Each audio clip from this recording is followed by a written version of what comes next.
andao malisisi fa fampianara amin'ny eglizy an'izao. Tsy mahavita an'izany aby aho. Mety misy hahasoanao. Pays, pas intéressé. S'il te plaît. Sady halako resaky sy valio. Non, mahazo mamaly raha zao fifampianara. Ay andaso tela hagnamboarako volo. Volonao tea koa. Sy raha morony solapaiky sy mividy menaky solde. Zao, ao avao tsy anao be vava fa pastera n'olo zao. Anao mihevy sa manao jipo lava da hoe masera, misy mini jipo ngambany na cyclista.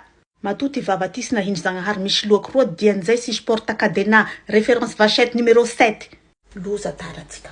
Aingakengana nareo fa tsy fahalalam-pomba nge ny fahatarana. Tena mbola tsy tara fa mandrotry rianaka. Sy raha magnadry tara fa lagny tsy anjery aby ny tantaran'ny Pierre Paul sy adiny koa i Jacques. Ohatra le faniteneniko teo raha misy olona manakaboka anao ny akavia dia meo azy ny akavanana. Marina tokoa, amen. Marina le tokoa. Non, amen pas. Fa ahoana rianaka? Raha misy manakaboka anao amin'ny havia, omeko anazy gnavana, omeko anazy gnale retour sy miverina. Miveringerina zako. Zafady pastera. Tsy manina fa fifanomeza hevitra le izy. Efa diso tafa ohatra. Ao anaty didy folo ihany tiavo ny namanao antaka ny tenanao. Mariny. Marina. Dia mba hitanao mety ve zany ataonao zany? Misy didy koa mandrara sy mihome an-deglizy. Tsy aleo valitsika moly.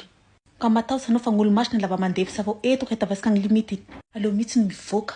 Sy raha tragnonao ty fa tragnon-Zagnahary. Zagnahary miresaka aminahy hoe sor sisi angane basisy sy hilefa avao aho, zay avao mizoso. Varavara mba lalaky pour toi.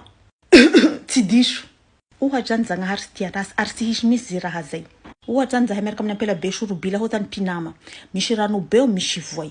Raika aminay rola zany mila planche satria tia nama zany besagnana da hi planche voalohany hanao sacrifice honazy satria mouton. Jamais. Itiavana ary fifandiferana daholo zany. Amen pas. Azafady ndraiky pastera. Taratsika fa andao toizana.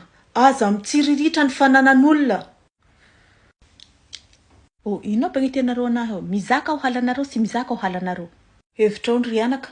Ny hevitra koa dafa apotaho agnatin'ny larosa ny mot j'aime miaraka amin'ny j'aimerai. Satria sy maintsy haniry avao tegna j'aime ça, j'aimerais bien ça. Sy maintsy siriritry mantsy. Vehivavy anjaikainy tevoly. Manao ngainao ho anjely hanao hoe eza gn'elatrinao. Ay, ohatrany fanina sa. Zany, ohatrany misy hypoglycémie. Hypoglycémie sa hypocrite. Je me sens pas bien. Ba tsy hapisy fahotana dia aleo ianareo mandeha de bonne volonté. Lasa da mamelagny helokay. Alléluia. Niekeko avao da hoe manajara ay mandreny da afaka manao lengalenga masina koa.